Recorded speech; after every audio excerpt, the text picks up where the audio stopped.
Welcome to Shrimp Cover Look, where we squeeze the bigger picture of literature. I'm Adrian Fort. And I'm Dalton Gentry. And we're here for part 3 of a 4-part read-along series and plus 1-part review series for Jack London's Call of the Wild. This read-along is for... Chapter 6 and Chapter 7. Yeah, that's your part, isn't it? Yeah. I was going right through your part. That's fine. Usually I just sit here and pretend like I don't exist anyway, so that's fine. It's okay. This is Chapter 6 and Chapter 7 of The Call of the Wild. We are finishing the book today. And we will be back next week with the full review of this, but we're just focusing on 2 chapters right now. This is Chapter 6, For the Love of a Man, and Chapter 7, The Sounding of the Call. Very different chapters in other books. Anyway. No love like the love of a man. You want to break this down just a little bit here? Would you like me to do that? I mean, hypothetically. Yeah, go ahead. Chapter 6, this is For the Love of a Man. Buck saves Thornton in various amounts of situation. He gets in a bar fight, he almost drowns, etc. Thornton bets that Buck can pull a ton of flour, puts all his chips in on one horse. Is it a ton or 1,000 pounds? A half a ton, which would be 1,000 pounds, excuse me. And puts all his chips on one horse, and old Buck comes through and makes him a lot of money. He does not put all of his chips on one horse. Puts all of his chips and a few other people's chips on one horse. The old Buck pulls through, makes him a lot of money, which leads us to Chapter 7. What do you do with a lot of money? You don't got to work as much. Yeah. So we're heading out, we're doing different things, but Buck is constantly haunted by the title here, The Call of the Wild. The Wild. Buck then ventures out. He meets a wolf while he's away. His entire party is basically murdered. And Buck returns and becomes a legend. So we get the mythos of Buck. Yeah, we get prelude to the legend. We get the full rundown of the hero's journey, right? Not even just from inception to herodom. From inception to herodom to semi-fall, kind of, at the end there, where he's... Well, yeah, part of the hero's journey is always the fall. You have to fall before you can succeed. Well, but you fall before you succeed. Yes. Here he's succeeded. He's become... He's not a legend after the flower incident, but he's definitely a hero. He is the hero, yes. He falls after that in a way in that he fails his master, and he is civilized, okay, through finding his own tribe. I don't know what you would call a pack of dogs. Yeah. In a societal context, but he then falls and then becomes legend. I think you could almost argue at this point that not only do we go through the entirety of the hero's journey, chapters 1 through 6, but then we basically go through a micro-hero's journey again, where we get Buck, who's kind of regressed back into his casual lifestyle here, is not as much work, who fails his master, loses his mentor again, has to succeed once more on his own, becomes greater than he could have imagined, and becomes legend. It's a bit of a prelude to the mythos, which is very interesting. You don't get that very often in a book. I can offer you much more than that, Mr. Wayne. Yes. Much more than that. Quite honestly, Legend, Mr. Wayne. This could read as a prelude. If there was a Call of the Wild 2 where we talked about the legend of Buck, I think that would be just as interesting from someone else's perspective. But there is some good build up to that. But it is strange. It is a strange chapter. I feel like we could have ended on Chapter 6. A little more added to Chapter 6, but it could have been the last one. Can you think... So you read a lot more sci-fi than I do. Okay. And I think that sci-fi is special made for the hero's journey. Okay. Can you think of any texts, sci-fi or not, but you're much more extensively read in that scenario than I am, that genre than I am. Can you think of any other text which includes not just herodom, but legendary status? A single text, no. I feel like this is a trope of not exactly sci-fi, but the fantasy series. Or fantasy. That's a very good point. Where you get it's usually centered around a single main character in a party of characters. But it's basically the hero's journey. That's the book. And they always get better. But then, book 2 comes out and they're doing a different quest and they go through the same journeys again. And then, by book 16, they're considered legends. And you're into this legend status. Right, but I would imagine that even then you're following those characters, right? You're still following those characters, maybe some different characters. You even lose Buck. True, very true. We've heard stories of. The ye hath still speak of. Okay. People still hear the wild call of. I can't say that I've ever experienced a book where you lose your protagonist in the end and the legend of the protagonist is discussed, which is interesting. That is a good point. And it's not even the legend of the dog that started 1,000 pounds. No, it's the legend of this brutal killing machine that you have to imagine takes on a werewolf type status, right? Because of his size and the fact that he was outsmarting people. Okay. Seemingly outsmarting people by being able to kill people that had weapons. It is interesting, and I wrote here it is very rare you get to see not only the makings of a legend, but then the legends after. Yeah. So it is interesting. It is a very interesting chapter, and it's a good chapter as well. I don't have any issues with it.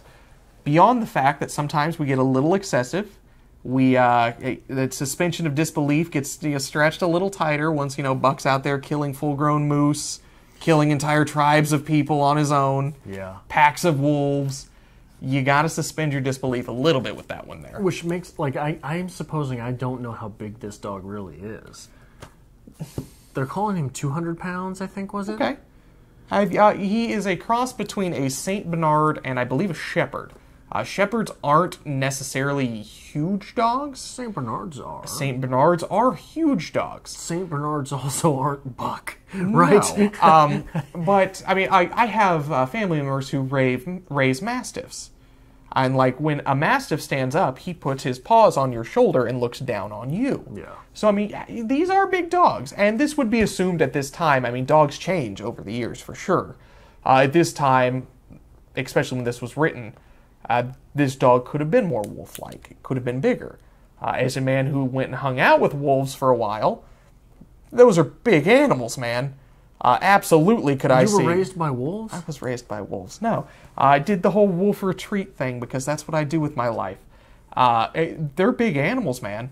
And could one of them clamp down on your throat and take you out? In a heartbeat. Yeah. Absolutely so. So I don't think that is our big issue here. It's just the legend of Buck.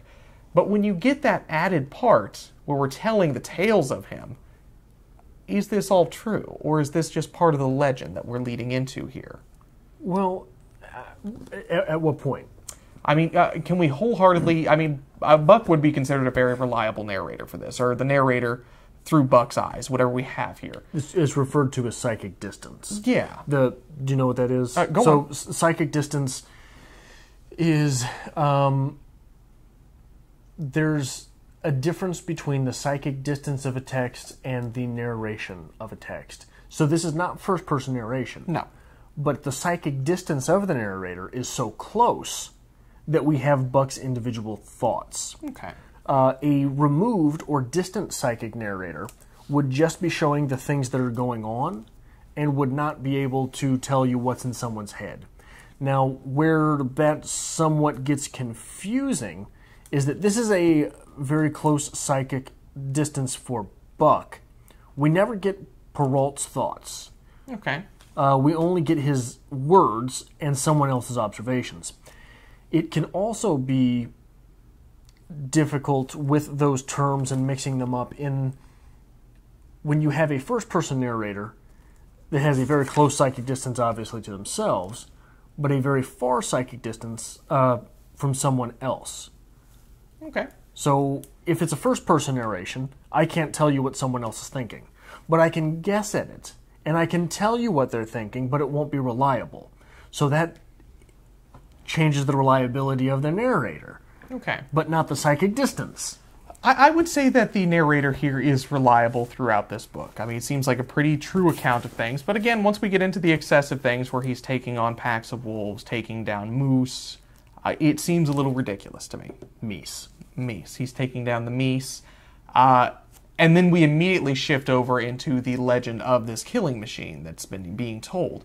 So are we in between here is what I'm getting at here. Are we losing reliability and building towards legend where it kind of gets into that gray area with Buck? Are we still getting a 100% true account of Buck's travels? It's a little bizarre there, and you do have to kind of just take it with a grain of salt, if you would. It's also difficult to say, right? Because I think that... I'm 5 years older than you? I am 28. So yeah, I'm 5 years older than you. When I was a kid, word traveled faster than media. Okay. So someone would see something on media before everyone saw something on media. So there was often, like I remember a football player named Qadri Ismail, who was legend on my block. Okay. Because someone saw one of his games, and all of a sudden that legend grew because of all the stories that were told from that player's game. That was true. Absolutely true. Absolutely legend. Okay. None of it ever happened. It was one kid that liked the player, made everything up, but it was true to us. And we had no way of verifying it because media didn't, you couldn't pull up YouTube and watch Raiders highlights. So you had to just accept that as true. So I wonder, and this is long before I was a kid, believe it or not, so I wonder if part of the point there is that the legend is true because there's no way to check it, right? So John Thornton starts going to all these bars and saying, I got a dog that can start 1,000 pounds and I got this gold dust that can prove it.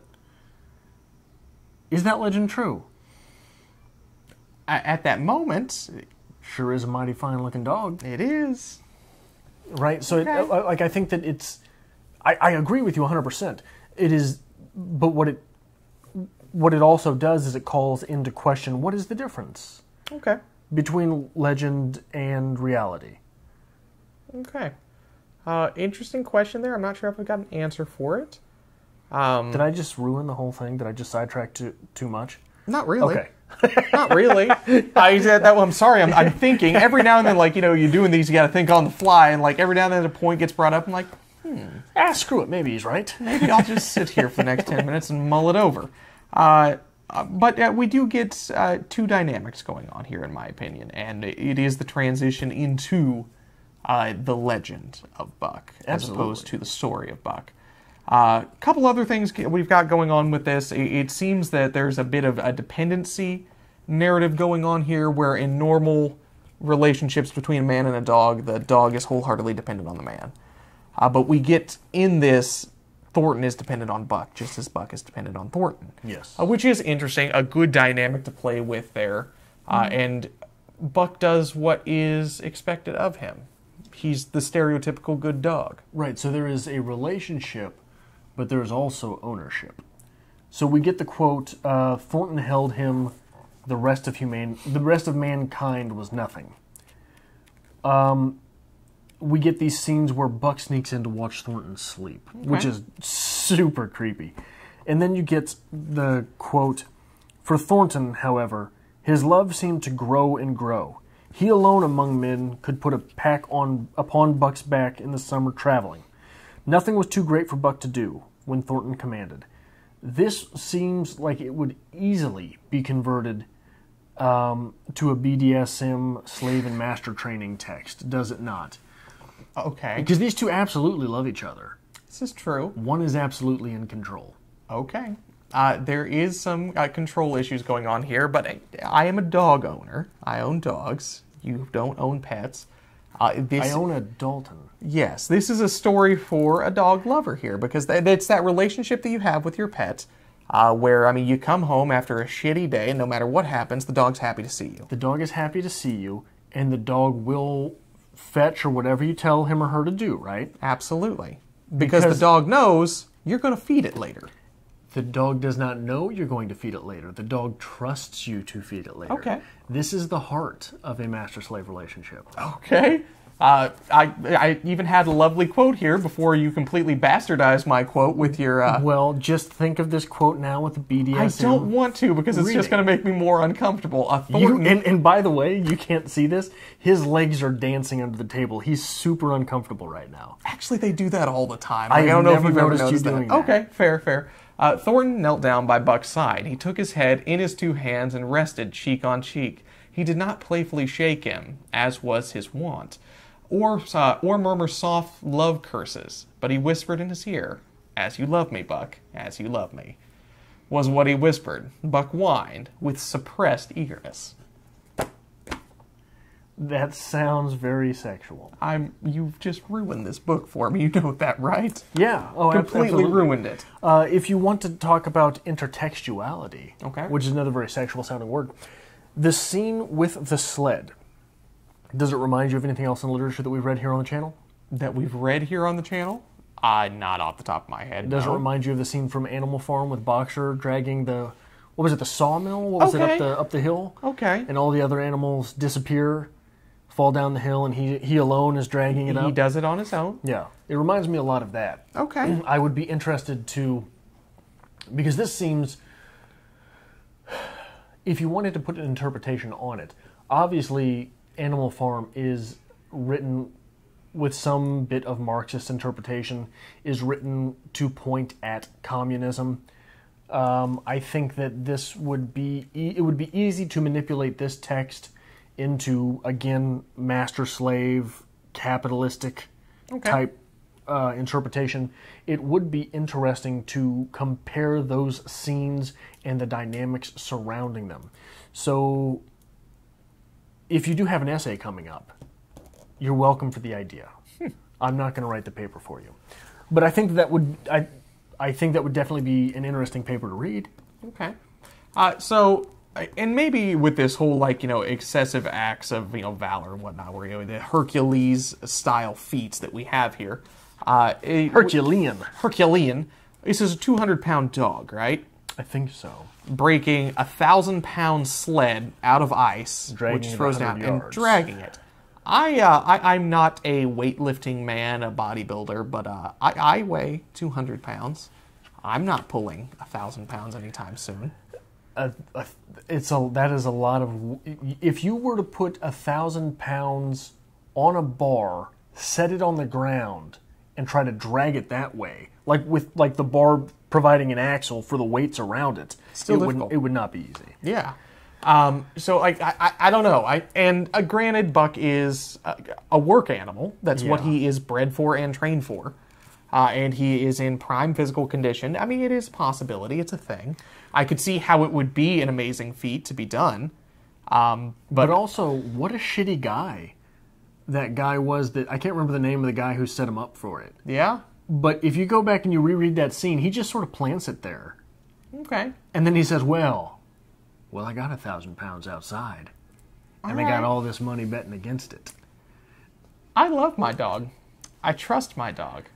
I know my dog will not normally do me wrong. But we still have a baby gate up when we go outside on the deck. Yeah, your dog. I've met Zelda a few times. Your dog is sort of an asshole. Yeah, like your dog would say, "What? You put $1,000 on this? Not doing it. Good luck, pal. Not doing it. You better get yourself in that harness." So there is a good trust thing going on here, and that really is building on this relationship between Buck and Thornton here, and not at all building on the relationship that you're trying to argue for here. Your dog is, I think you've used the term on the channel before, a bit of a potato. Yeah, that's a fair assessment. Lovely dog. Lovely dog. Animal. Very happy, very loving. But I would not trust that dog with tomorrow's lunch. No, absolutely not. And I'm not going to get into it because we're talking books here, but that dog. Get into it. That dog. Well, yeah, people we're out of town every now and then. We go on vacations, whatnot, and y'all have somebody come over if my roommate's busy. Like, hey, can you take the dog out? I always have to give specific instructions, like, hey, harness goes on, clip to the harness. If you clip to her collar with her tags, she'll bust them. She knows she can and she will. And then you got to go chase her for the next hour. She's not going to come back to you. But she has absolutely no intent of running away. No intent of escaping. She will immediately bolt to where she knows she can get to. Right. Which is usually the neighbor's house. She'll go to the neighbor's house. She'll immediately go straight in because his door's open. And she'll start looking around. She'll just start eating the other dog's food in there. Just doing whatever she can that she knows she can get away with. And then she'll come back. That's how special Buck is. Buck is not my dog. You are your dog's buck. I bet that is a fair statement at this point. Fair statement. So, every now and then she comes up and just like puts her head to me and she's like, "As you love me." Food. So one of my weird powers with literature. Okay. I had to read this terrible book, I think it's called The Inverted Forest. Okay. In grad school. And it was my professor's buddy's book. Dangerous territory already? Awful. And I was going to trash it simply because it was my professor's buddy's book. Sounds like Adrian. Guess what? You're going to make me read it. I'm going to make you think about it. Okay. So I did a thorough job to where he said he was not even going to use the text again. Because it's just bad. And the very final part of the read-along, the read-through, the assignment, he ends the book with the exact same paragraph that he began the book. And I was like, this is terrible, this is bad, this is not good. And my professor had used that book for years. Okay. And never even recognized it. Interesting. We have a small thing here, which is not the same quote, but it is interesting to look at the differences between these paragraphs. On 22 to 23, there is an ecstasy that marks the summit of life, and beyond which life cannot rise. And such is the paradox of living. This ecstasy comes when one is most alive, and it comes as a complete forgetfulness that one is alive.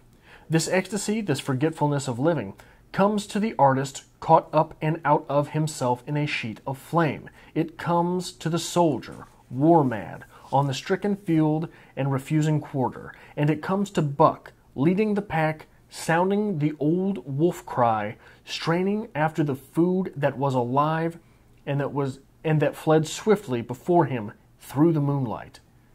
He was sounding the deeps of his nature, and the parts of his nature that were deeper than he, going back to the womb of time. He was mastered by sheer surging life, the tidal wave of being. The tidal wave of being, I like that. The perfect joy of each separate muscle, joint, and sinew, and that it was everything that was not death, that it was aglow and rampant, expressing itself in movement, flexing exultantly under the stars and over the face of dead matter that did not move. That's on 22 and 23, which is chapter 3. Okay. In our reading for today, page 57 and 58, there is a patience of the old, wild, dogged, tireless, persistent as life is itself, that holds motionless for endless hours the spider in its web, the snake in its coils, the panther in its ambuscade, and the patience belongs peculiarly to life when it hunts its living food. And it belonged to Buck as he clung to the flank of the herd, retarding its march, irritating the young bulls, worrying the cows and their half-grown calves, and driving the wounded bull mad with helpless rage. For half a day this continued. Buck multiplied himself, attacking from all sides, enveloping the herd in a whirlwind of menace, cutting out his victim as fast as it could rejoin its mates, wearing out the patience of the creature preyed upon, which is a lesser patience than that of a creature preying. I think that is a beautiful callback. Okay. That happens most of the book later to this. So before, it was the call of the wild. Okay. It was the promise of something that was there. Here it is fulfilled. Okay. He knows what he's doing. Buck understands what is going on and is the master of it. He is not simply feeling each muscle, joint, and sinew as it ripples under his coat. Okay. He is in full control of his being and dragging down... What were they, elk? What was it? I believe it was a moose. Meese. Bringing down meese. But I think the two paragraphs there coincide, compare, and contrast very nicely, Okay. despite the fact that they are so far apart in the text. This is, again, a very strange Adrian-like ability, because, like, most people are not going to pick up on just, like, two random quotes coinciding. I don't think they're random. Okay. Perhaps they're there for a reason, but that is an interesting thought there. It does work well together, it really does. And perhaps, you know, in the writing process, this is what he was trying to accomplish, this to this, which would be a good way to write. Okay, I could get behind this idea. Do you have anything else you want to mention with the Call of Wild Part 3 here? I would like... How do you feel about the E-hats? Seem kind of just thrown in at the end? They do. I think that they feel thrown in at the end, though, because there is no presence of the wild Indian man Okay. before this. Okay. The thing I want to talk about is the wild Indian man. Is this a stereotype? Perhaps. Perhaps. Yeah, I don't know. I don't know the answer to that because I don't know. I mean, surely there were people going around who didn't like intruders on their land. True. Right. Is this just a man defending his land, or is this Right. the stereotypical, the stereotype? Yeah, the Reds. I'm not sure how you want to, what stereotypical term you want to throw out there, but they seem formidable killers, but they do not seem to be able to deal with Buck at all. Yes, and He doesn't take a single arrow in that fight. and that's again that weird heavy-handed legend building there, where it seems unrealistic to me. Yeah. I'm not sure that I have an answer for that. Granted, Jack London, obviously a white male author, and I assume writing this about the time where the Western genre would be huge, and you do get the stereotypical portrayal of Native Americans, possibly, yeah. So this is one of those weird meta moments with a text where we get to talk about, is this an accurate portrayal of Native Americans, of Ye-hats, or is it their legend? Okay. Right? Because they seem to have not had any trouble at all with John Thornton or his friends. No, absolutely not. They just came in and tore through that camp. But that one dog took him down. So take that dog out of the text. Okay. Right? You have the mythos, the legend of the dangerous red man, Okay. right? That just tears through white men's camps Okay. and suffers nary a blow in the process. And then, immediately after that, appearing in the text, we get Buck's transcendence to legend. Okay. So is this fighting the boogeyman with the emergence of a boogeyman? Possibly so.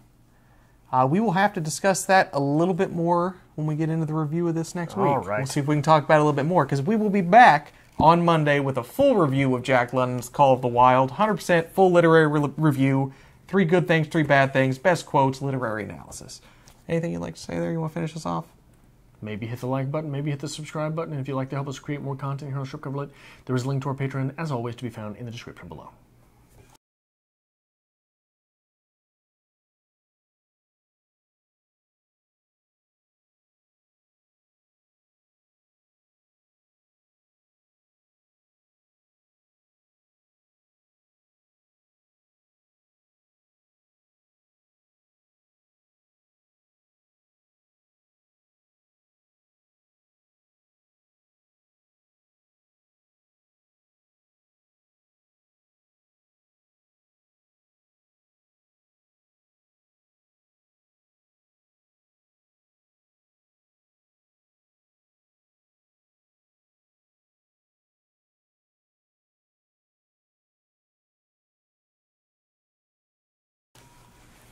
Oh, here's hoping.